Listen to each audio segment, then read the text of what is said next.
Hello, my name is Tyler McCann, and I'm the Managing Director of the Canadian Agri-Food Policy Institute.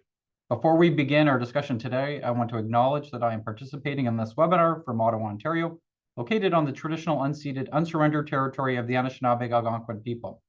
As an organization, we recognize that there are many steps on the road to reconciliation, and it is a journey we must all take together.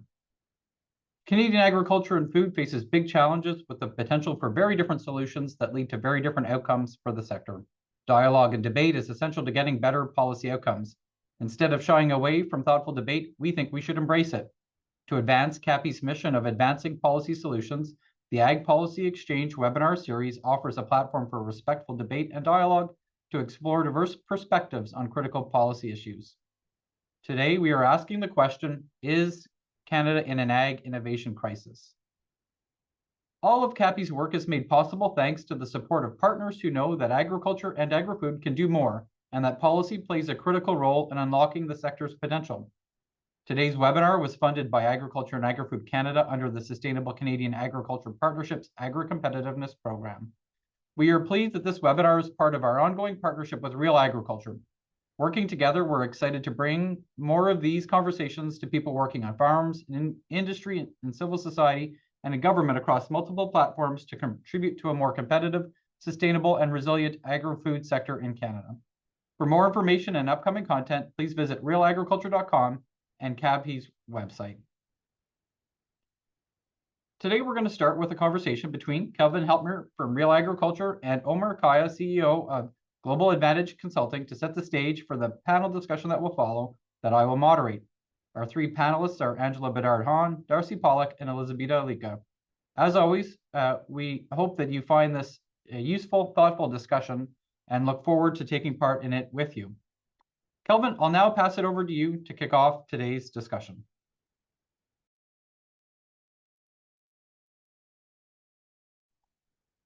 Thank you, Tyler. Yes, this is a big question and something that we often talk about and discuss as part of our coverage at Real Agriculture and on Real Ag Radio. And I'm not sure whether it was Churchill that said it, never let a crisis go to waste. I know Tyler McCann has said it, used that saying before. And so the big question that we're dealing with and talking about as part of this webinar, are we in a crisis when it comes to innovation in Canadian agriculture? And looking forward to our opening speaker here. Let me read Omar's bio here. Omar Kaya is the Chief Executive Officer of Global Advantage Consulting Group, a premier consulting firm based in Ottawa that specializes in strategy, data analytics, and ecosystem transformation. With over 8 years of experience, more than 150 consulting engagements across sectors such as science, innovation, and economic development, Omar brings an internationally informed perspective and collaborative leadership that drives high-impact results across Canada's innovation ecosystem.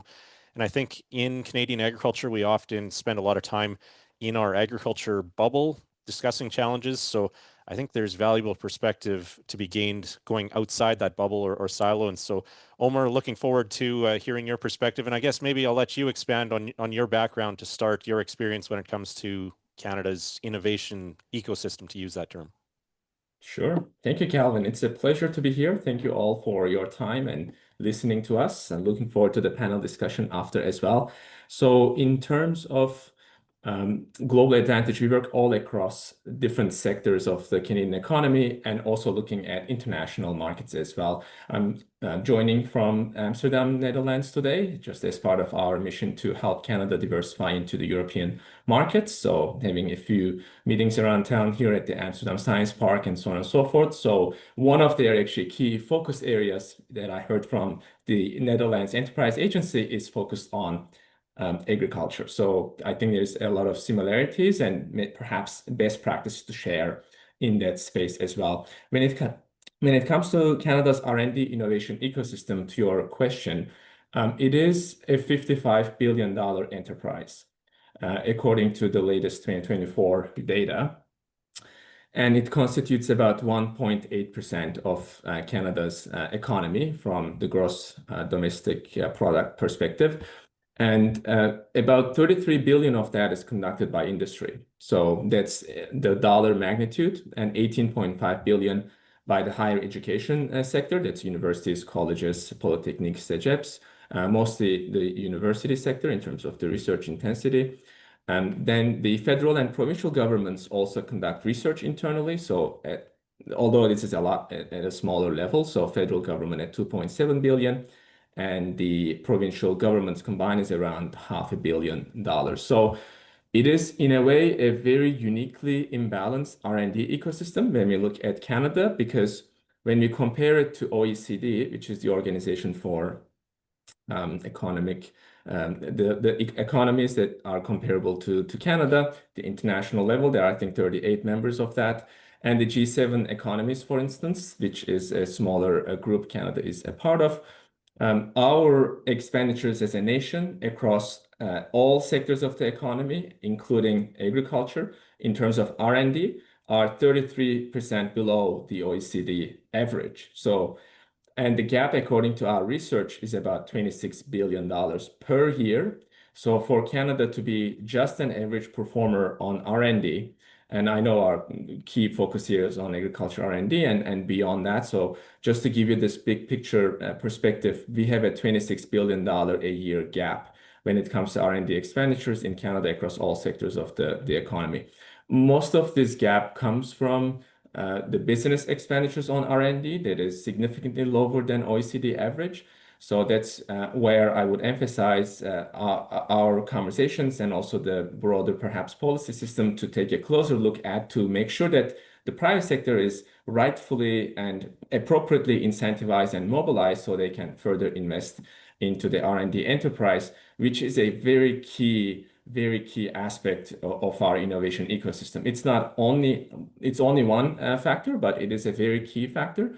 So that's on the R&D side. When it comes to more innovation, when we look at Canada's performance in that space, one of the key documents that we take a close look at is the Global Innovation Index. So there is the latest version of that that's been published, and Canada actually slipped in rankings in that space. Now it's 17th, and it was 14th last year. So there's a significant ascendance of developing economies, particularly in the Middle East, West Asia, and North Africa in the innovation space that we noticed. So that's besides the economies like China, Brazil, India that are also coming up quite well. So in a way, Canada seems to be falling behind and not keeping up with the competition in the innovation space. So one of the key issues in the innovation aspect is our seemingly inability to turn these innovation inputs into outputs.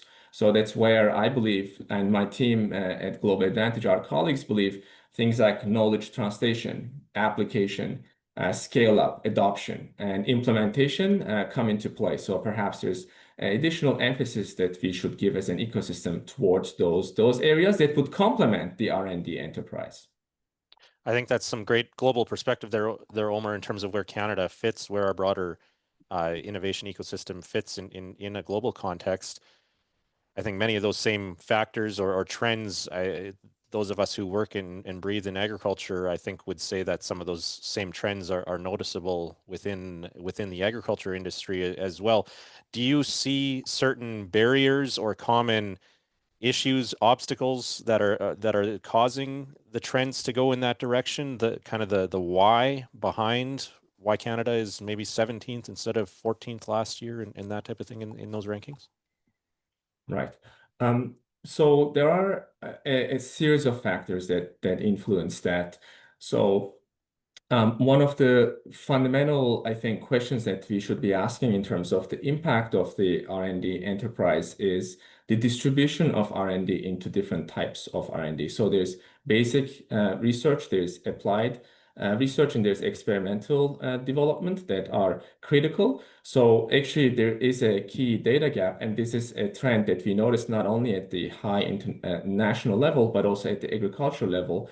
So we need to have that database, which would be useful to better understand, because otherwise the discussions and effective policymaking may be hindered to a certain extent, because we may not know exactly how we are actually allocating our R&D dollars across that space. So that's sort of a little bit more opening up of the R&D piece, but there are also other types of investments that need to complement it. things like knowledge translation, knowledge mobilization, and knowledge mobilization not in terms of only sharing the information, but also adapting to particular different context and explaining to non-academic communities so that they can actually understand the new knowledge and then they make more use of that new knowledge that would lead into innovation. So I think there's a gap there that I noticed that could be strengthened.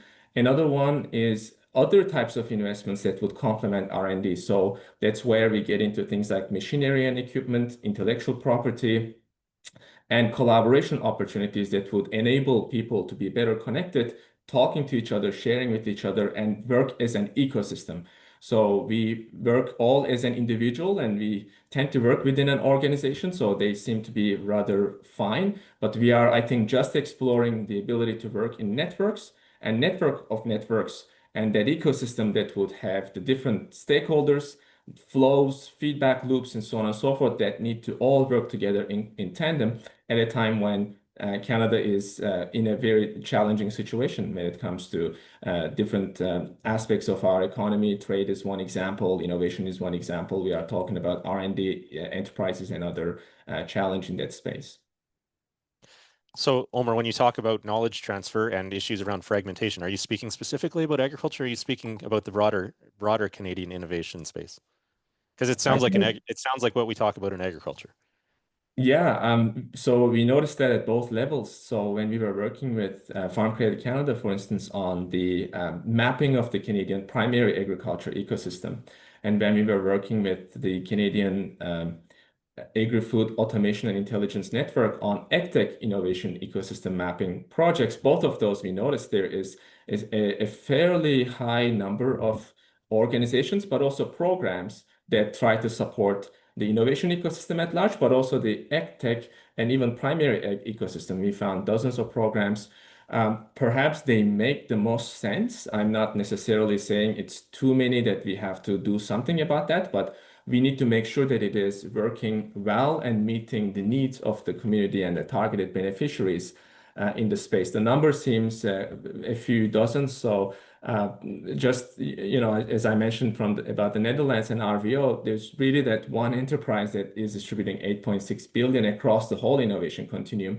We seem to be doing that in rather different types of silos and different types of program levels that we have to make sure there are sort of points of passing the flag on to the next organizational program if we want to have that many programs and fragmentation to make sure that there is sort of full progression and impact all the way into the key productivity gains we need, economic impact we want, trade markets, global value chains, all that are supported very well, I think, by the R&D enterprise across those three big categories of basic, applied, and experimental development. So we need to make sure that it is progressing along the way and there are handout points across the whole ecosystem so it really works more effectively. That's why I think trying to measure the health of an ecosystem is a growing area of interest.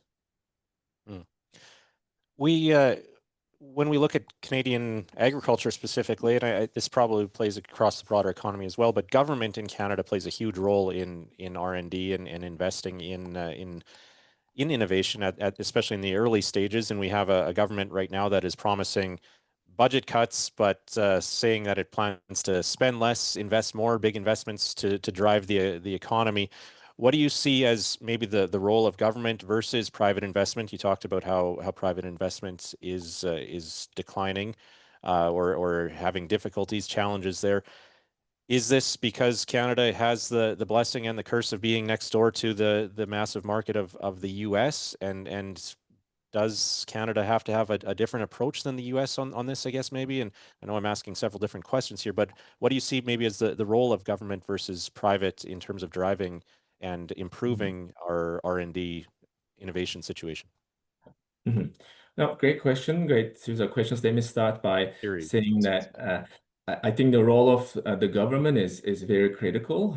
It in a way should play even a larger role when I think about R&D, both in-house and support externally that's been provided across a time series. I think that's one of the CAPI recent studies that there is a decline in that space.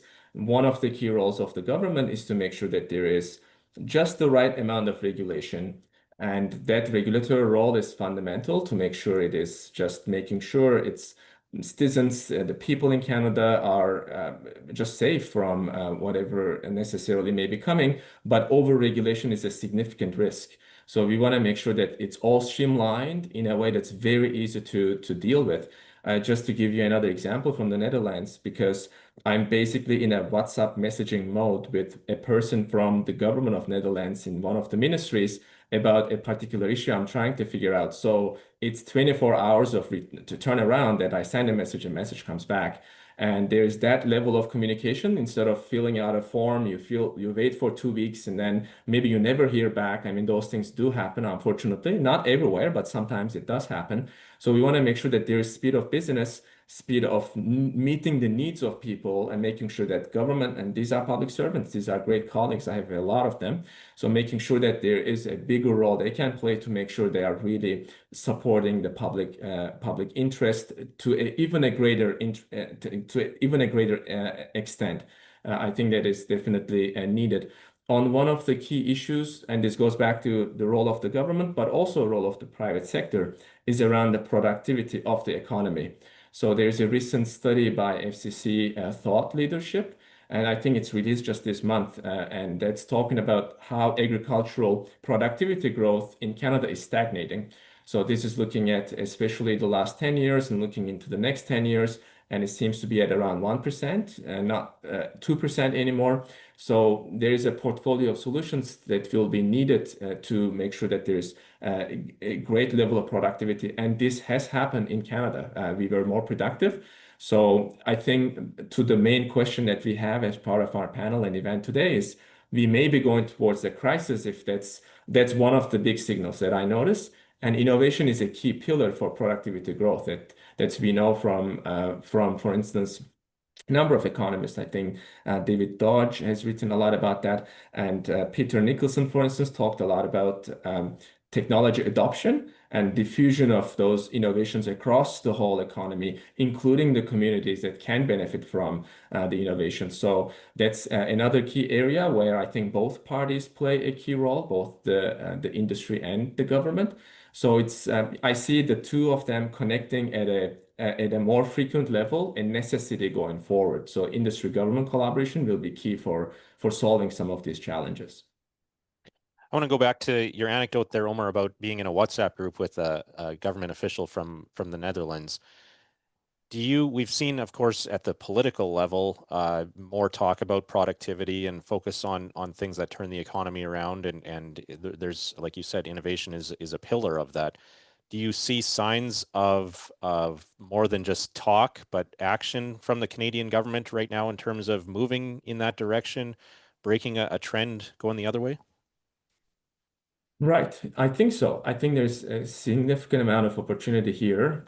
For instance, FCC estimated about $30 billion of additional contribution to the economy just because if we can achieve the same level of productivity just last decade, that's over the next 10 years, we could have that kind of an opportunity. So how do we get there? I think one of the key needs that I see, and correct me if this exists, I just don't have knowledge of that, is a ambitious Canadian agri-food innovation strategy and an action plan that would basically assign all the key stakeholders that are within the levels of governments, the higher education sector, universities and colleges, private sector, all levels of them, micro businesses. This is the majority of our economy, 1 to 4 people.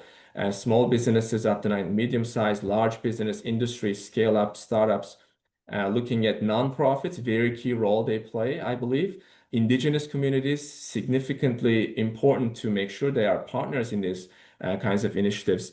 And also global value chains and markets. We cannot be a closed economy. We have to make sure we are diversifying, and US is still a very important market for Canada.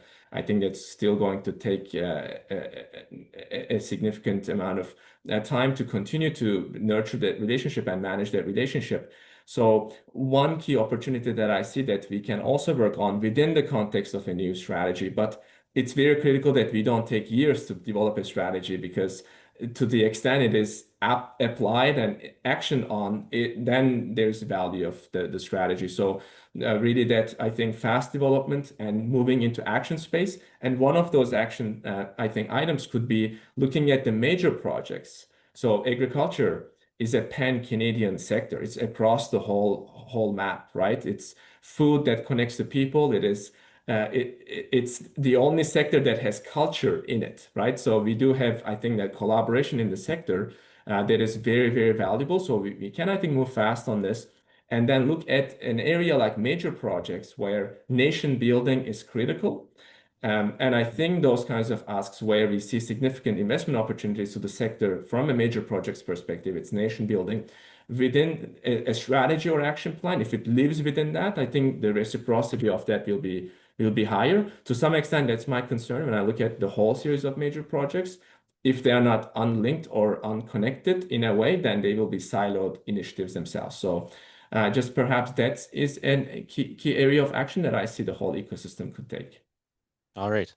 I think that's some valuable perspective there, Omar. And that point about agriculture being having that culture of collaboration certainly is an interesting point about this too that I maybe haven't thought about when it comes to talking about the future of our innovation ecosystem. So thank you, Omar and Global Advantage Consulting Group for participating in today's webinar. And Tyler, I'll hand it back to you in the panel.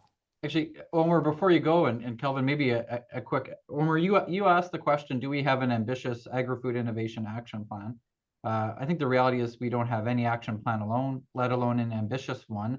But I'm curious whether or not, if you look across the economy, are there sectors that do have that plan? Are there places that we should look at to learn from as to who is doing this well? Right. So there is a critical mineral focused strategy. So that's certainly one of the areas that I know Canada is really trying to move forward. Another one is around artificial intelligence. So that's where I think that strategy is a little getting outdated, in my opinion. That needs a refresh as well in the new context. But so there's been some strategies and action planning around some of those sectors like critical minerals and AI that I see. I think quantum is another one. This is again getting into the commercialization space, a great opportunity for Canada. So some examples there, and I think we can also look at this internationally and see what we can learn from countries like Australia. I think you had a great emphasis on some of your recent work on Australia, and also a country like Netherlands. I think what else we can learn from outside economies and strategies is going to be a good information gathering and sort of consideration exercise for us. Great. Well, thank you, Omar. Thank you, Kelvin. And Kelvin, we'll bring you back in. Thank you, Omar, for taking the time to join us. And we'll now bring in our three panelists. We'll start with a rapid fire round with Angela Bedard-Haughn and Darcy Pawlik and Elisabeta Lika, and then we'll go back to some questions for the panelists. But if we could get all three to come on here at once, we'll start with some questions for all of them. So Angela, Darcy, Elisabeta, my question for you all is, and we'll start, Angela, with you first. Is Canadian agriculture innovation in a crisis?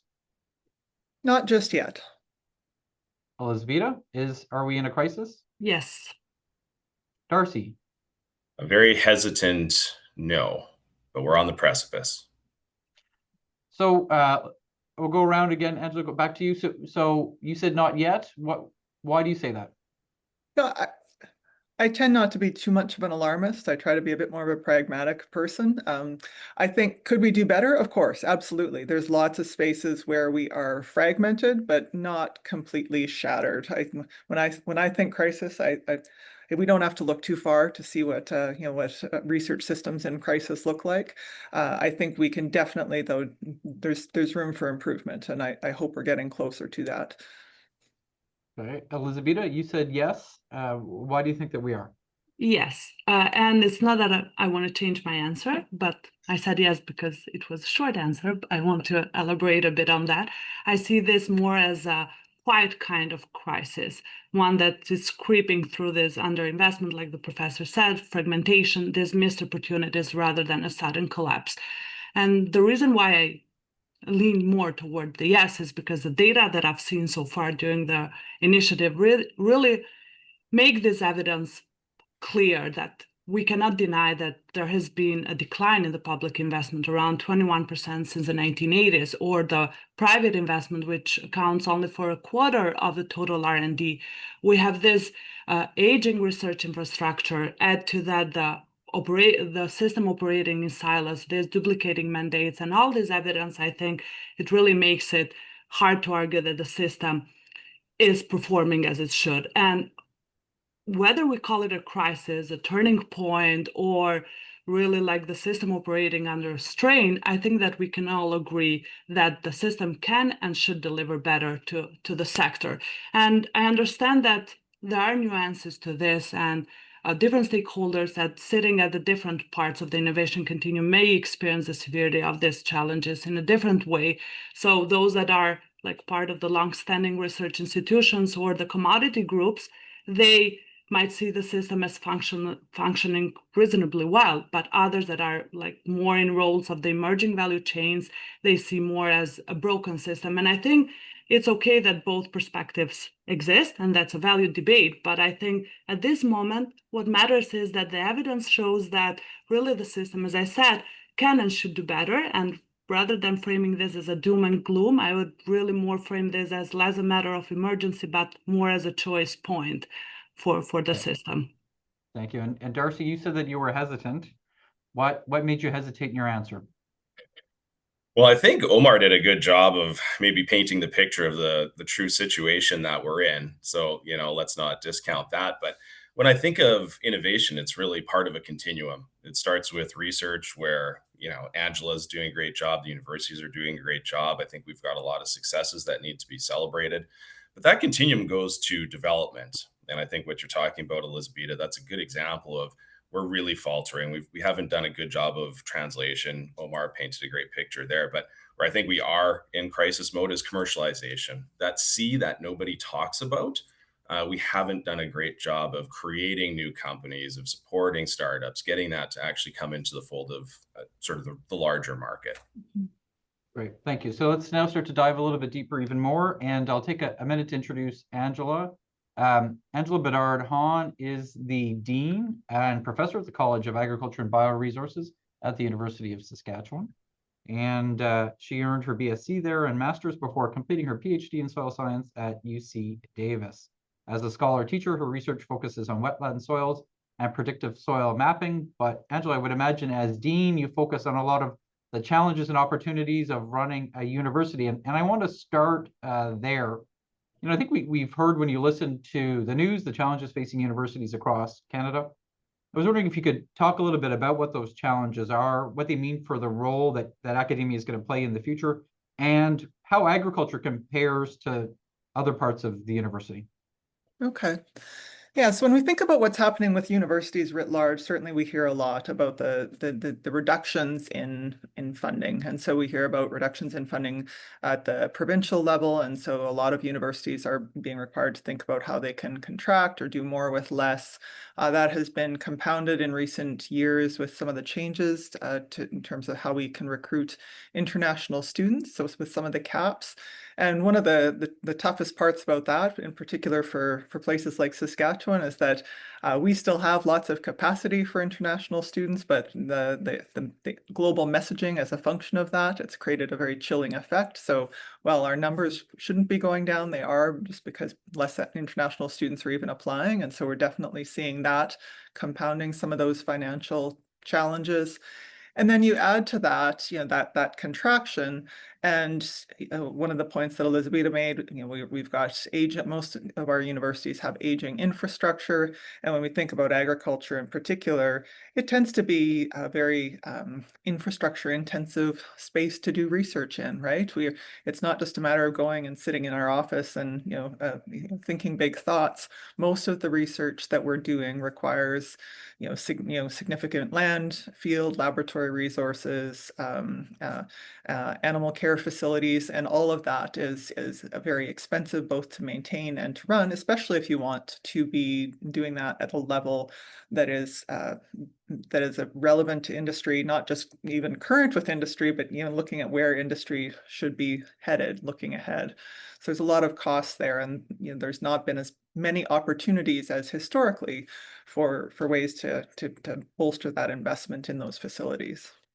And how does that, so when you're thinking about kind of that broader university family that you operate in and that your counterparts in the Dean's Council operate in, how does that kind of that cost-intensive nature of ag research impact kind of your ability to compete with deans in our medicine faculty or in other sciences? I mean, what does that play out, and how do people think about the way that ag, or the role that ag research plays in the university? Yeah, there's kind of two components to that. I mean, in Saskatchewan, agriculture is essential, right? And so, when the University of Saskatchewan was established, it was to provide, knowledge for the people of Saskatchewan. At that time, what they really needed was agriculture knowledge. And so we've been a really cornerstone faculty within the University of Saskatchewan throughout our history, including we used to have a Better Farming train. Literally, faculty would get on a train and go across the prairies and do extension to folks, because we couldn't do webinars back then. And so it's always been part of our ethos. But yeah, as the financial situation has gotten tighter, there's kind of been a twofold piece. I mean, one, we've also been really fortunate here in Saskatchewan to have good partnership with commodity groups and with our provincial Ministry of Agriculture. And so in some cases, the university looks at that and goes, okay, well, we'll let them take care of you. We're going to go over here and spend more of our resources on people that don't have good partnership with industry. But at the same time, we continue to be a really important part of the university's strength and identity. And we are the most research intensive college on this campus. And so, and I think that's, for some of our counterparts, that's the case. In some of the universities, though, the ag colleges can be a bit more of a have-not situation, just by virtue of the other competing needs. It's a mixed bag, but it's definitely we have to hustle hard with our partners to get things done. We're lucky here to have good partners, but if you didn't have that, we would be in a very rough place indeed. But the partnership piece is where I wanted to go next, because I think it's one of the things that we hear a lot about academia is kind of the disconnect that can exist between farmers on the ground and their needs and what they're looking for, and the academics that are in these proverbial ivory towers that don't see there. How do you kind of respond to that perception, and what does that kind of interface between academics and the industry and farmers look like for the future of the R&D and innovation in Canada? Yeah, I think that would be a great example to your earlier point of the difference among different faculties, right? And so I think that maybe is true for some of my colleagues across campus and in other faculties who don't have the same kind of connection to industry. I have talked to researchers from non-agricultural faculties. They're like, oh man, I just wish I could talk to a farmer. And I'm thinking, like, how many have I talked to this week? And I always chuckle when I think about the ivory tower, because I'm pretty sure nobody's ivory tower smells like a researcher just walked back from the dairy barn. And my elevator usually smells like somebody's just come from doing an experiment in the dairy barn. So it's just the notion of that separation is I don't think as strong in a lot of the faculties of agriculture. And so, but it's definitely a problem more broadly, and just the way communication rolls now. People say, well, researchers are disconnected and they're in the ivory tower, and then that becomes the universal truth, kind of forgetting that's not the way it is all the way across the board. I have a lot of my faculty who routinely get phone calls on their office lines from farmers asking questions about management. And so that disconnect is not a universal thing. Can continue to do better always, of course, but I think part of that is just a message that's been overgeneralized. Okay, great. So I want to dive deeper into this, but we'll bring our other panelists in. So thank you, Angela, for diving a bit deeper on this. And next we'll bring in Darcy Pawlik. So Darcy, we'll bring you back. Darcy is the CEO of Nucleus Consulting, which oversees now the wheat growers, and his capacity as executive director. Darcy also works for various growth stage companies across North America. He is an accomplished agribusiness leader with over 2 decades of experience across corporate, commercial, and startup sectors, advancing innovation, technology adoption, and ag policy to help producers sustainably feed a growing world amid climate and market volatility. So Darcy, you now work with producers, but as your bio says, you've worked at AgWest Bio in the past, you've worked with Syngenta, you've been involved with a pretty innovative weather forecasting company. We heard from Omar earlier the challenges around fragmentation across the innovation continuum. We talked about that earlier when we were talking about challenges. Can we go a bit deeper, and can you give us some more of your perspective around the feedback loop that exists or doesn't between the R, the D, and the C, and what we need to do to make that work better? Yeah, it's a really good question. And I think, again, Omar painted a fantastic picture of it. And one of the things that we have to keep in mind is if we look at the environment in the United States, a large part of the funding for ag tech, but all technology startups happens in around the Boston, Massachusetts area and Silicon Valley. And you look at what we have as a benefit in Canada, and the proximity to farmers is tends to be very close, right? So the U of S is maybe one of the better examples of very close proximity, but I get phone calls from the University of Toronto, UBC, other institutions, and they reach out, they want to know. And so if I can answer questions, I certainly do. At the same token, our directors are always ready to have a conversation, tell them what it's kind of really like on the ground and the problems that they have and the needs that they want. So, and I think companies have done a good job of instituting grower panels, right? So we have a number of members and directors that sit John Deere and help them with their innovation. I think proximity isn't necessarily a problem in Canada, or at least not comparatively. Um, but when we kind of think about, our successes, we have to, and this is where I had the nuance of no, I don't think so. We've got a lot, like ag machinery is a great example of an area where we've got, companies Burgo and Seedmaster and Raven. Like there's lots of good examples of the things that have come out of farmers. And I also do a little bit of work with the Canadian Outstanding Young Farmers. And every single one of them have innovated in some way to help their operation thrive. So, I don't want to downplay it. It's certainly something that we want to work on. But we've got stark contrast. And I don't know, for those of you or anyone that's been to World Agri-Tech Summit, I mean, you can see the stark difference between what we have as an advantage in Canada compared to some of the jurisdictions that don't have that kind of a benefit. But Darcy, one of the challenges that we face on this issue, maybe on a lot of issues, is that yes, farmers are innovative. You talked about those outstanding young farmers who are probably real leaders in this. Yes, we've got companies that are doing well, but at the same time, there's this opportunity gap that seems to exist, right? Between how well we should be doing, or we often kind of bask in how things were before. I mean, I think if you look at, we celebrate the invention of canola, but that wasn't yesterday. So Darcy, how do you think through kind of this difference between acknowledging, yes, that we do have an innovative sector, but admitting that the sector is not as innovative as it could be, and that there are these big kind of barriers standing in the way from achieving that full potential? So you're absolutely right. And I only just talked about one of the many ingredients that it takes to be successful when it comes to realizing the benefits of innovation. And one of the places that I definitely think that we falter is around what my friend Shane Thomas, and he talks about this in Upstream Ag, is the difference between finite and infinite games. Okay. And so the real crux behind that is we've been struggling to create companies, and the thing about those companies is that when they're successful or maybe they have an exit, is you have a tendency for that founder and that CEO to come back into the fold and provide angel investment and provide the know-how of scaling and finding venture capital and having a network to tie into.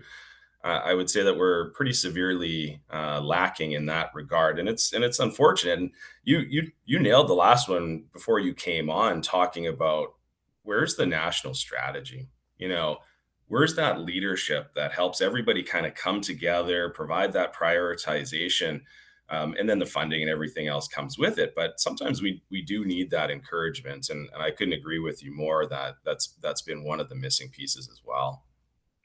And so, Darcy, you've worked with kind of small, medium, and large multinational companies over the years now. I'm curious just to kind of what's your experience around kind of what are the similarities and what are the differences between innovation and kind of in a small business in Saskatoon that you're working with at AgWest Bio versus at Syngenta as a large multinational corporation? What's the same and what's different? You know, it's easy to say that there'd be maybe big differences because you might think about size as probably the predominant factor that might make it easier or harder. But I think one of the stats that really stuck out to me as I was kind of searching for it's the rationale is we rank 35th out of 38th for regulatory burden in OECD countries. Like that is a monstrous number. And we've seen it in practice, the effects that it's had. And this is an example that's been, well talked about over the last little while is Vive crop protection, taking 7 years for a technology that came out of the University of Guelph, so made in Canada, taking 7 years in Canadian regulatory process to get through versus 2 in the United States. So of course they go there, they commercialize there, they get their experience there, they hire the people there, they build and continue to innovate there. And I think it's a good example of, and I don't want to chastise anybody. It's not like the regulators don't keep us safe, but they're sort of creating a fair bit of blockade. The other part of it that's it's the same, just different scale is certainly the dollars. So when you're in a multinational company, you have to compete with all the different countries and you have to compete with all the different crops in order for your solution or your new innovation to be funded. And it's a global game. And so they might be talking about the hundreds of millions of dollars. Whereas if you're a startup, it might be the fives or the tens of millions of dollars. And so this is another place where we've got a pretty stark contrast between Canada and the United States, where sort of that liquidity or it's more easily available to go from an idea to $10 million. Whereas in Canada, you go through IRAP and you go through all the different programs and they sprinkle just small amounts of money in order for you to continue to kind of reach that next hurdle. Whereas it's quite a bit of a different approach in the United States. So it's something that I think we need to improve on as well. Great. Thank you, Darcy. And I think we'll come back to that comment about regulatory burden later. And I'm appearing before the Agriculture Committee with Vive later this afternoon. So we'll some good food for thought. So I'd like to bring in our last panelist. That is Elisabeta Lika. We're quite pleased to have Elisabeta on our webinar this afternoon. Elisabeta is a research associate here at CAPI. She leads and contributes to research on ag policy issues like innovation, R&D, sustainability. She also serves on the board of directors of the Canadian Agricultural Economics Society and is a junior research fellow with the NATO Association of Canada. Elisabeta, quite happy to have you on the webinar this afternoon. You recently authored a report that's called At a Turning Point, Canada's Agriculture R&D. Why don't you share with us what the report says and kind of what the turning point you think that we are at is? Yes, thank you, Tyler. Yes, very happy that I finally get to complain and share my thoughts with other people beyond you. I feel like I've talked a lot about R&D to myself. So this report really starts with a simple but very important premise that meaningful progress really cannot begin without having an honest picture of where the ag R&D system begins. And before proposing fixes and solutions, we thought that the sector will really benefit from a shared understanding of where the challenges are and from clarity whether this current approach still fits the future of today, but most importantly, the needs and emerging priorities of tomorrow. So the report really seeks to make the stakeholders and the audience reflect on several key questions, such as, are the problems well understood? should we really consider the status quo? Are the incentives in place the right to make the system really deliver the best and in an effective way for the sector? How should the geopolitical realities, the current fiscal reality environment that we live in shape the path as we move forward?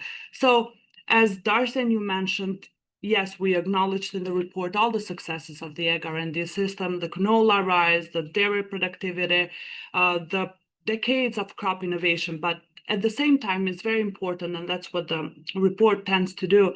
It's very important to understand that the operating context has changed. And while all the successes are real and great job, we should take pride of them. It's so important to understand that there are so many other challenges. As I don't want to repeat all of them, but we have this weak research to farm pathways. We have this lack of coordination, duplicating mandates that really make all these structural pillars of the system really be shaky. So this is what the turning point really in terms of the report means. And the report aims to frame the discussion toward not having another conference, another webinar really to talk about the problems or what's wrong with the system, but to reframe the question to how can we best move forward knowing what we know right now. So this is on a high level the purpose of the report as a starting point. And as you've kind of dug into this, what surprised you of the research? What weren't you expecting that you found out? My biggest surprise was actually that the challenges that we have identified in the report are not new. So the more I dived into the research process, I realized that the challenges that we were talking about, that I was identifying, they were like the fragmentation, which is one of the biggest challenges of the system highlighted across different evidence. Those were maybe in isolation, but they were highlighted in different audit reports and different evaluations and different assessments. And what surprised me was not that we found them again, that is great, but was that despite that unfortunately consistent pattern of evidence and challenges, the conversation seems to not move past beyond acknowledging these challenges. And I mean, despite my idealistic hope and willingness for the system to move forward, I understand that structural changes are difficult and it takes a lot of shared ownership, a lot of long-term commitment. It takes a lot of difficult choices about changing the leadership and changing roles. But this was striking that there are the challenges are clear, and we like it or not, even stakeholders are aware of them in different capacity, but the conversation tends to end there. And this is how I see our initiative, and this as a moment that hopefully will make that difference, will keep the conversation going and moving so that, as I said, we reframe the question from what's wrong and we're not unlucky to how we can do better and move forward. And I think, Elisabeta, that was one of my surprises, was how much awareness or agreement there seemed to be that we had structural issues. And so the report that we put out reflects that, I suppose, a report that will be coming out soon reflects some survey work that you did where respondents pretty clearly communicated that they agree that structural change is needed. And I'm just curious as to your thoughts around the role of government in that change. And I think often we have this issue with kind of where does government play on the innovation continuum, recognizing that it should be different. You're talking about basic R&D or you're talking about commercialization. But when it comes to this broader leadership issue, where do you think government should be playing? I think Omer and also Darcy, they pointed to that lack of leadership. And of course, like everybody, who doesn't love money?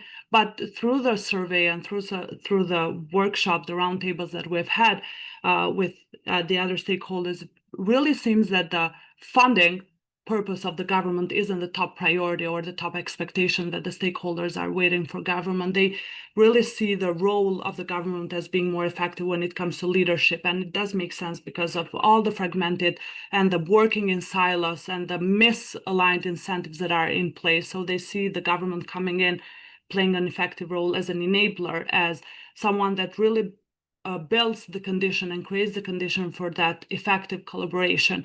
And of course, there is a role for the government to fund that high-risk, long-term science, also to really make possible that the public good research capacity is out there, the one that the private market maybe cannot sustain, but most importantly is that leadership and really setting those directions and then bringing everyone else along on board with clear regulatory, with that speed to meet the needs. And like the Netherlands example that Omer provided, or the Australia example, how the government really goes in and co-funds early stage, high risk partnerships, really creates that environment and changes that philosophy that the government is sitting back and waiting for directions and then just providing the money.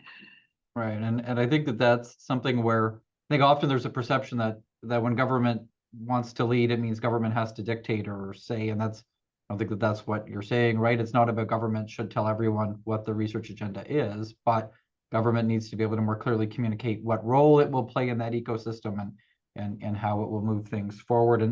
And Elisabeta, as we bring Angela and Darcy back in, I'll start with you on kind of this next group discussion. And I think ultimately, if you're talking about is the system in a crisis, there's, I think, a premise there that you will know what the system needs to be doing and whether or not it's doing it or not. And so Elisabeta, what do you think, how should we be measuring success in the ag innovation system in Canada?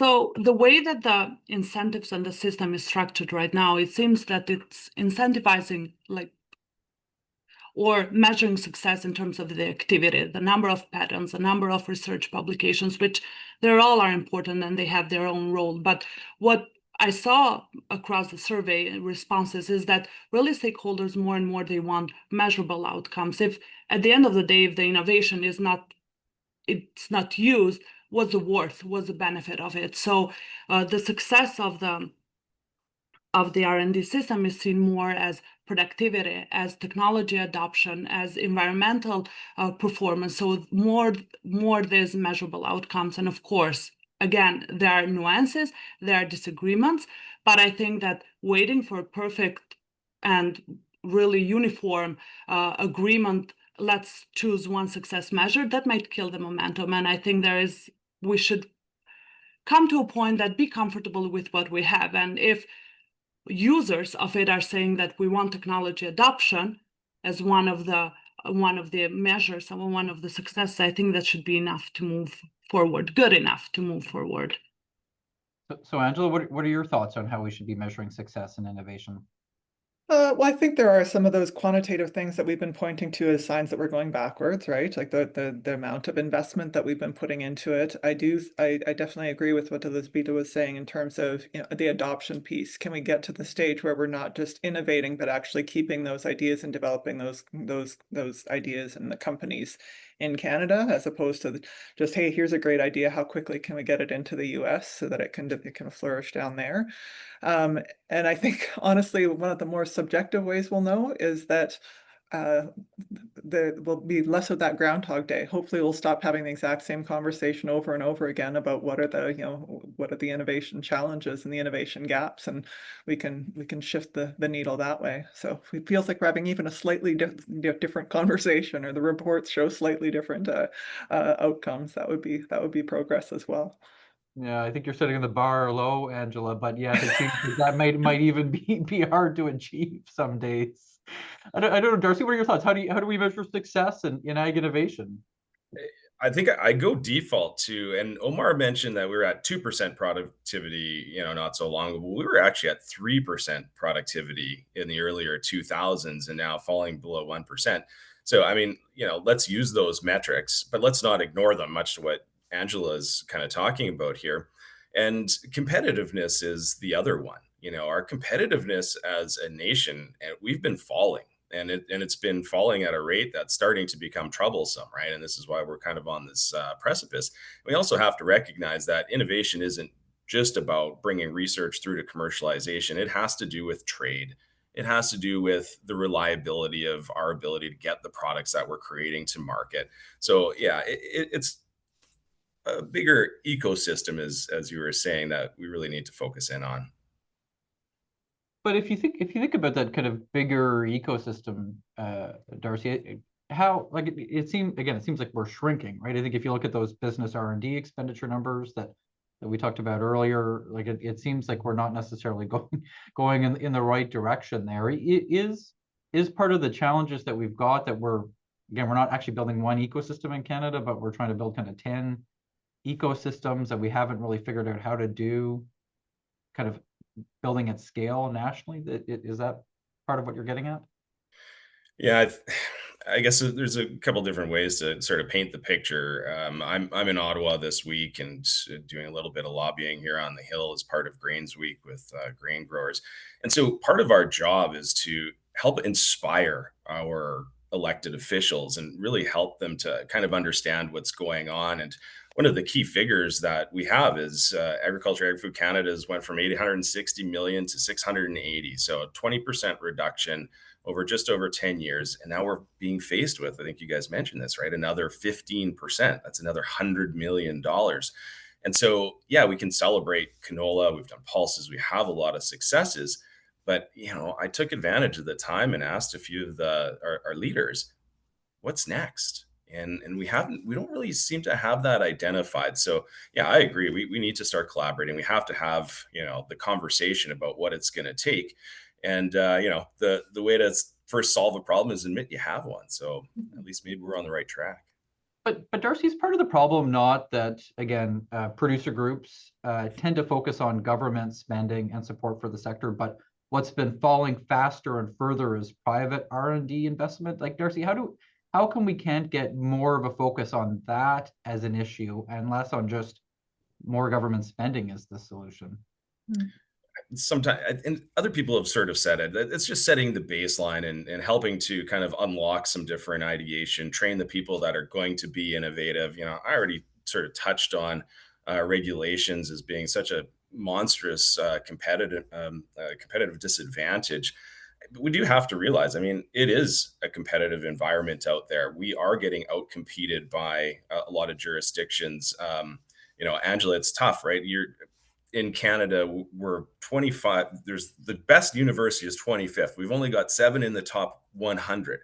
The US has 10 out of the top 20, right? So yeah, it is about funding, but we have to be able to generate the expertise and we have to be able to encourage it and have intellectual property tools that incentivize it. So, I don't want to reiterate all the things that Omar said, but he nailed it on a lot of fronts. And Angela, Darcy just talked about competition. I'm curious, when you think about kind of the landscape that you're in at the University of Saskatchewan, who are you competing with, and kind of what impact does that have in the R&D space? I think sometimes one of the challenges we actually face, and maybe this is more of a broad component or part of the challenge that we face as a country, is that question is harder to answer than it should be. Basically, there's been a lot of growth and excitement in the agriculture space, but I think a lot of us feel like we have to be all things to all people, and that is only making this challenge worse in terms of that lack of coordination or the challenge of commercialization. Because at one point it was relatively clear, like, this is what NRC does, this is what Ag Canada does, this is what universities do, this is what the colleges or tech schools do. And all those Venn circles have gotten bigger and bigger over time, to the point where it's confusing for us, it's confusing for investors. Where does everybody fit? Who's doing what? And I think that means we're not making as good of a use of those limited resources as we could be as a function of that. And so, yeah, in terms of who we're competing with, there's so many different ways I could answer that question depending on what it is that we're talking about. And I keep thinking back to the Agri group that's led by the Ag and Vet Deans Council of Canada. And one of the key findings coming out of the Agri report that we did last year was that innovation is strong, but coordination and commercialization are weak. So it's not that we're not doing the work, but it's just the system is almost crowded or cluttered, and it's not sure, what's this institute supposed to be doing versus that government organization versus that NGO versus this university or that university. And I think that makes it harder for everybody. So that's that national strategy we're talking about, that national kind of perspective and coordinating role is, I think, really one of the missing pieces. And Angela, so how do you fix that, right? So again, fragmentation is a word that's come up kind of over and over again. You just talked about kind of its own, yes, it's fragmentation, but that leads to overlap and duplication and the lack of coherence. It seems unrealistic to ask the participants that are involved in that overlap and duplication to kind of self-identify what they're not going to do anymore in order to reduce that. But how do you see us getting past that? Where does that kind of leadership come from? That's the $1 million question, right? And I think that's why we're stuck. That's why we're in Groundhog Day, because the number of meetings, and I know, Tyler, you and I have been a lot of those same meetings, we get to this point where like, we're pretty sure we need this. We need this clarifying strategy. We need this roadmap. Who's going to do it? And everybody's like sitting on their hands. Well, not me, right? And it doesn't seem to matter who's in the room. It's not clear who should be leading that, and arguably, this is a role for the federal government, but there's some inherent challenges with turning that accountability over to the federal government as well, especially when we start talking about some of those regional differences. I think ultimately we need to think about what a confederated role structure might look like. But yeah, I think there has to be some. A lot of times it's money will talk, and it's saying, okay, well, this particular program is not now open to absolutely everybody. We think this is work that should be done by government organizations. This is work that should be done by universities. This is work that should be done by by some of the colleges, and starting to think about it that way, because I honestly don't know how else you move the needle in that space. And Elisabeta, this is something, right, that I think you've heard pretty consistently, that you've seen in all of the work that we do, right? There is this yearning for kind of that coherence or that strategy, that some of that direction and collaboration. What are you kind of hearing from the stakeholder community that we talk to in our work about the need for what Angela just talked about? Yeah, I mean, unfortunately I don't have an answer either, but the agreement seems to be that there is this desire and appetite for change, and appetite for collaboration. Is it difficult? Of course it is, and it's easier said than done. So I don't know if that appetite for change comes because deep inside stakeholders, they know that nothing is going to change, so they still will keep moving with the status quo. But really, it seems that this leadership in changing the incentives, as long as the incentives in place won't change, I think for sure the system outcomes won't change. So we will keep going in these circles and having this kind of discussions. And really, one guiding principle that seems to be needed in the conversations is, what do we want out of R&D? Do we want it a silver bullet solution, or do we want it to solve just the short-term needs of the sector? Should it serve the farmers? Should it serve the future generations? As I was reading the notes last night, I just came across a quote that I had saved somewhere. If a man plants a tree that he knows he will never sit in, that means that he found the purpose in life. And I don't know if this should be the purpose of the ag R&D, to serve the future generations, and I don't know what that would mean and translate for stakeholders today, but certainly that leadership of the government should come, and we should acknowledge that we cannot make everyone happy. Trade-offs will be there. So setting the roles, not dictating outcomes, but setting the roles and the directions, harmonized directions, is something that the sector seems to want.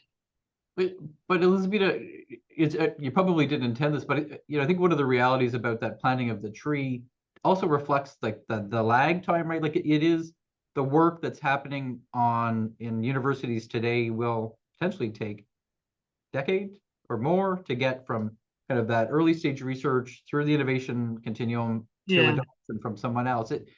How much of that is inherently the challenge that kind of, especially in the political policy world, that wherein people want solutions like tomorrow, but that's actually not kind of the right way to think about kind of where innovation's at.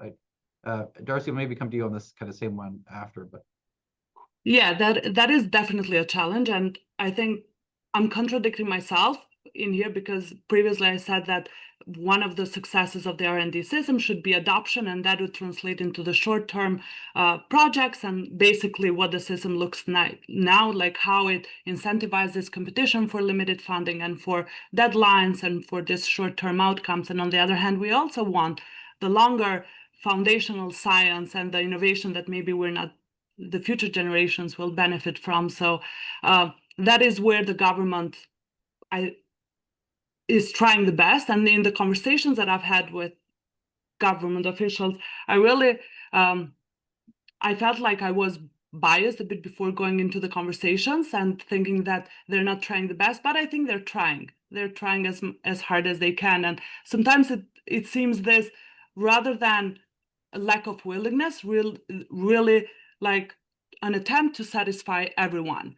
So, and that makes it challenging.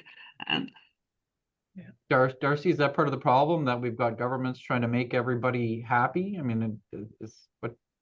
Well, that's part of a larger probably conversation, but I think the thing that we're kind of lacking is, I don't I don't want to have to rely on the federal government or any layer of government for this to come to fruition.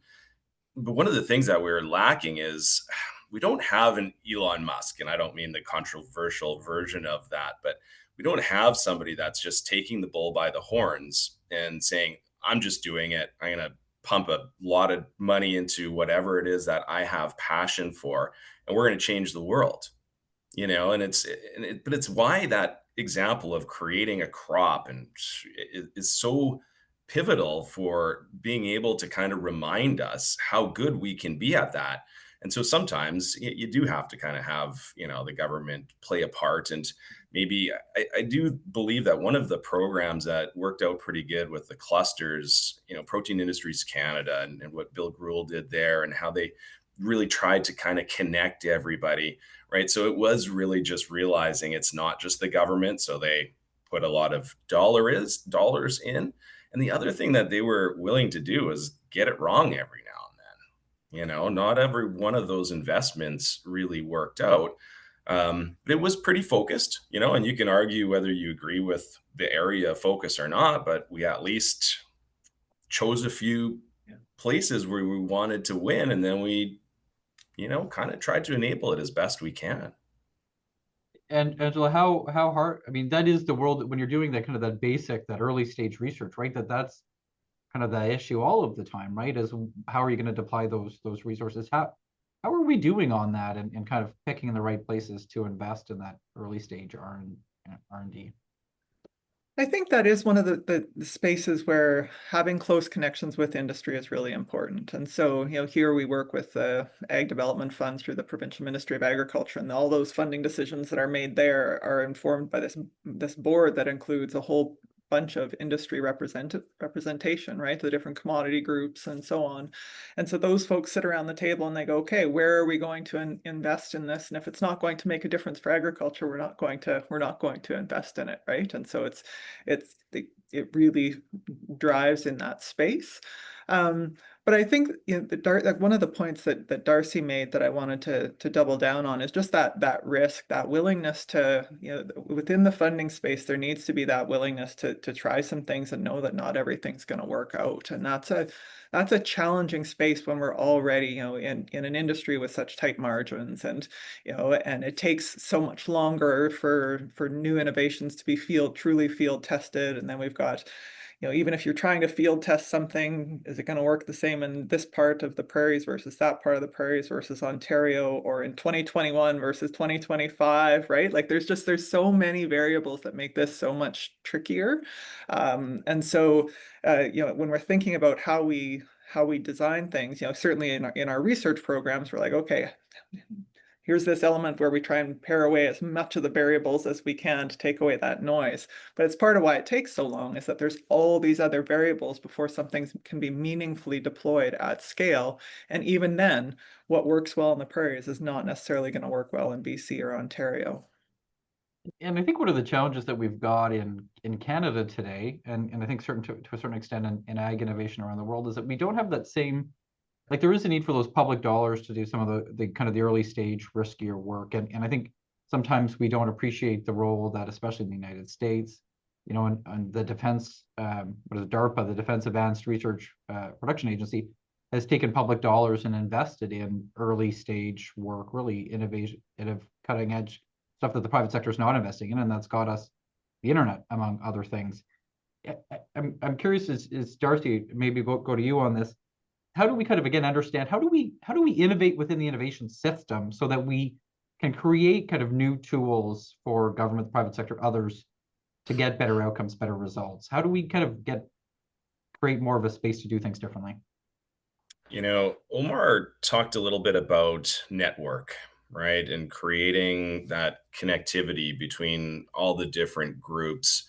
And, you know, the goal is never groupthink. It's really to be able to challenge each other. And I would say that sometimes we're a little too nice in Canada. The Canada nice adage maybe dissuades us from challenging each other's to the extent where we can actually really truly get some breakthroughs and kind of argue about what the future ought to be and really be audacious. You know, I don't see those big, hairy, audacious goals coming to the forefront and saying, how are we going to tackle it? And if we do a better job of, you know, I'm not advocating for anybody, but there's a number of different institutions or organizations. You know, most provinces have them. Saskatchewan Ag West Bio, there's Bio Alberta, Bio Enterprise, Emily. I try to get most of them, Mars. But the point is, like, you know, we've got those, but if you keep in mind, they're all kind of provincial. And so the other kind of thing that we really have to jump over our own kind of hurdle is, you know, those provincial barriers of, you know, we talk about, I forget that the government is trying to break down the interprovincial trade. Well, we kind of have interprovincial competition problem as well. So the more that we can network, the more that we can communicate and challenge each other to tackle big problems, I think the better off we'll be. And Elisabeta, one of the questions that's come on from the audience speaks to that network issue, and they talk. Question is have we looked at kind of insights from the energy sector based on how they created those national coordinating roles? And so they use a couple of examples of Clean Resource Innovation Network, for example, as something that the energy sector has done. Have we started to look at that, and where do you kind of think that plays around the need to kind of create these networks, and what lessons can we learn? So at the point where the R&D initiative is at this moment, we really haven't started to look at the other sectors, but as we try to work on a draft framework that the Agri-Rise working group has developed on how to really create that 21st century system, R&D system, I think going to other examples, to the energy sector or also to other countries, I think is very helpful. And because the challenges that we identified in the ag R&D and the ag sector are not unique to the sector, that means that really we shouldn't try to reinvent the science. So looking at the other examples, if we have domestically other successful examples, why not to look and adapt them? But at this point, we're really trying to build that momentum to acknowledge the challenges and to really decide if we should move forward or maybe there is no problem out there. So we should let the things keep going as they are. Angela, universities often come up as a bit of an example of this kind of challenge of provincial silos. And again, we talk about fragmentation and duplication, and you know, it's a flippant answer or flippant question maybe, but how come we need a kind of a research dairy barn in every province in this country? How do we fix that problem? I think one of the things that we talk about at the Ag and Vet Dean's table, you know, with respect to that question, is remembering that universities do have two roles as well. So there's the research and the teaching piece. And so, you know, for example, our dairy barn, yes, we do research in it, but it's also where we do teaching. And so, you know, are we going to, when it's time for that field trip, right? Or, you know, our students get the opportunity of going and working in the dairy and doing that hands-on training as part of their, not just as graduate students, but also as part of their undergraduate training. Same thing with really any of our animal facilities. And so there's that piece. It's remembering that most of our units are research and teaching units. And so that's part of what we're looking for there. And then otherwise, there are some regional differences, honestly, even in some of those spaces in terms of having the norms of practice, and you know, and those relationships, you know, our dairy guys are saying, yeah, we really do want to know how we could do better in Saskatchewan. It's not, we don't have the same kind of, we don't grow the same kind of crops. We don't do things exactly the same as they do in Quebec. So, how can we make sure that our needs, our research needs and our research questions are being answered? And from their perspective, it's important to have their own local dairy barn. But yeah, that's definitely a debate that we've had time and again, and figuring out what are the things that need to be, if we have that, are there spaces where we can specialize as well? We're having that conversation right now in the laying hen space. Manitoba just built a new laying hen barn.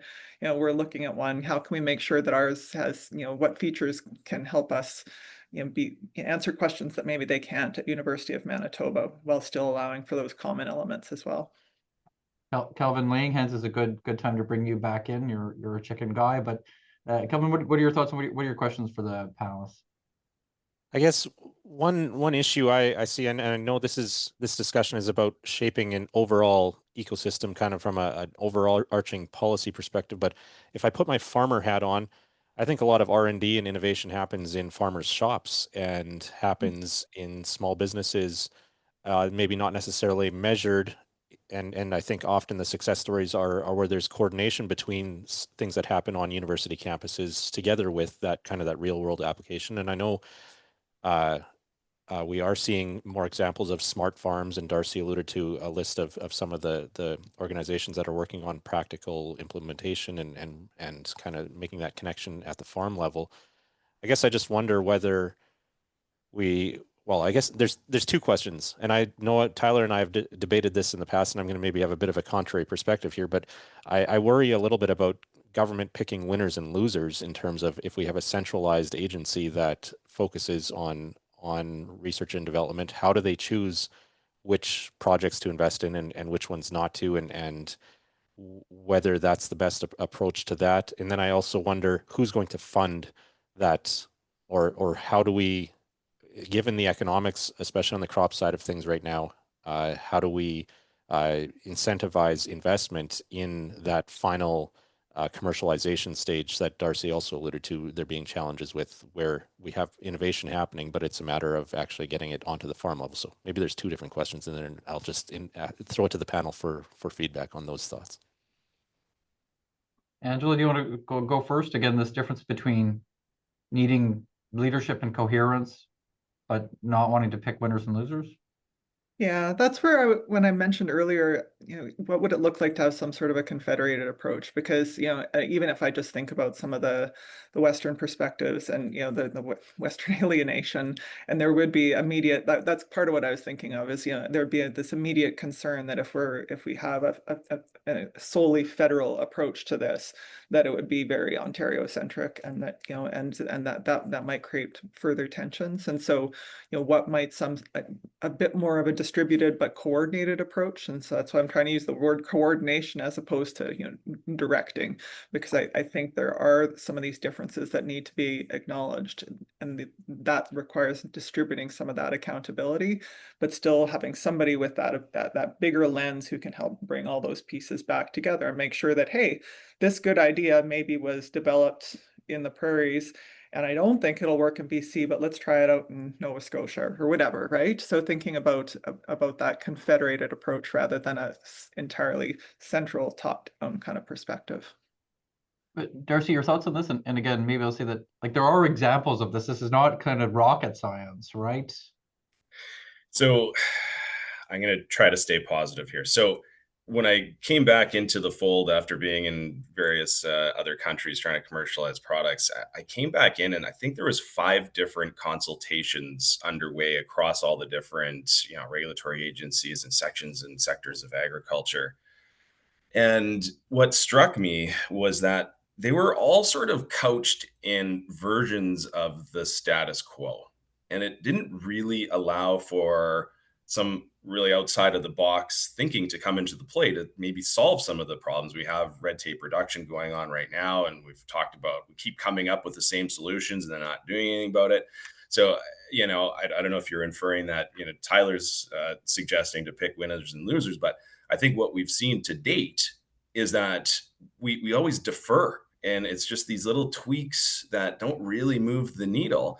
And in a competitive world, if we're not being aggressive about really trying to figure out what that outcome is that we want to achieve and actually putting some like hard numbers on it, you want more companies, maybe you want 20% less burden, like whatever it is, we haven't done that. And I think that's been a big falling point for Canada. So when it comes to picking winners and losers, I don't know exactly who should do that. I think that's a tricky question, but at some point we've got to do it and we got to get there. And I think that having enough options in play by putting a little mandate in front of any kind of those consultations and asking people questions, that might really help to get us there. And before we go to Elisabeta on this, I'll just say Kelvin often has been known to put some words in my mouth, and I may just say very loudly and clearly, I don't think government needs to pick winners and losers, but inherently we do pick winners and losers, right? There's only so much money to go around. There's only so many things that we need to do, so that there are choices that need to be made. And to Angela's point around what is that confederated model that allows us to do that, a more thoughtful, coherent way to choices should get some better outcomes at the end of the day. Elisabeta, your thoughts on this, and then we'll do a wrap-up question, and then we'll come back to Kelvin after. Yeah, I completely agree with Professor Angela when she refers to that coordinated approach and that one stakeholder shouldn't and cannot do it all in an effective way, and how we need this regional adaptation and everything else. And when I refer to the government leadership, I refer more as creating that transparent governments and those predictable funding out like deadlines and horizons, or the regulatory space that really is not that strong that it impedes this improvement and moving forward. And really, as you said, Tyler, eventually I think that there will be funders and losers, but those, rather than picking them up front, they will be revealed through the system. Having that shared purpose and those aligned incentives, I see that a lot as a very important point. And I recall an example from the meat trade regulatory compliance and the interprovincial trade barriers, when during COVID there was this experimentation of the government to really remove the barriers between Ontario and Quebec, if I'm not mistaken. And really at the end of the day, not a lot changed for the businesses. Maybe those that were like close to Quebec's border, they benefited from it, but on a daily basis, businesses continue to like do the work the same and target the same customers as they were doing. So this is what I really mean when I say that that's shared purpose coming from the leadership from Ottawa in a coordinated approach, but also trying not to satisfy everybody, will really help reveal those funders that will benefit the system in a more sustainable way. And so, Kelvin, before we go back to you for some concluding thoughts, I've got one question to our panelists. If there was one thing you could change in order to make sure that we avert an ag innovation crisis in Canada, what's the one thing you would change? And Angela, we'll go to you first. I would like to see that agri-food is a clear and consistent priority of our federal government, and not an afterthought. Okay. Thank you, Darcy. What's your one thing? I'd like us to take big bets on big science, solve big problems. Okay. And Elisabeta, one thing from you? Change incentives that are in place. Great. Thank you to our panelists for each sticking with one thing. That doesn't always work as well when we get to the end of a webinar. Thank you also for taking the time to join us today. Kelvin, let's go to you for some concluding. Well, again, maybe thank you, Elisabeta. Thank you, Angela. Thank you, Darcy, for being with us. And again, over to you, Kelvin, now for some concluding thoughts. Yeah, I think our panelists and our opening speaker, I think, have covered this well. And I'm not sure that like this whole discussion, this is what these webinars are about discussing different perspectives and trying to work towards solutions and improving our agricultural community, our industry, and the contribution we make to the Canadian economy. So I think some great points made here, including it sounds like there's some consensus around this idea of having some more collaboration or coordinated approach as to who will lead that. I think that's one of the big questions in terms of next steps. But yeah, lots to think about when it comes to R&D. And again, there's different angles that we could touch on here, whether we're talking geopolitics or economics at the farm level right now. I think those are more headwinds right now, but necessity is the mother of invention as well. So that's where maybe there's opportunity for things to bloom if we're in a heading into a period where return on investment and things like that are really important at the farm level when it comes to innovation. So yeah, lots of different moving parts here, Tyler, and it's a good discussion. And I worry, Kelvin, that the problem is we're only going to actually change how we work. Even though we may all agree that we need to change, we may only actually change once we're full on in that crisis. And hopefully, again, we can start to try and build some momentum towards let's change proactively before things get worse than they are. That takes leadership. And right now a lot of people are comfortable, and that's where the status quo has inertia, and you need leadership to avoid getting into that full-fledged crisis to bring it back to that question. Yes, and I would like to thank everybody for joining us. This ended up being, I think, our first YouTube live stream. We ran into some technical issues, and I'd like to thank the CAPI team for working to address those. And for those people that joined us on YouTube to watch it live, for evolving and innovating with us on the fly as we did. This will be available on YouTube for everyone else, and we do encourage you to share it and stay tuned for the next webinar in our ongoing series in partnership with Real Agriculture. Thank you very much for joining us today. Have a great day.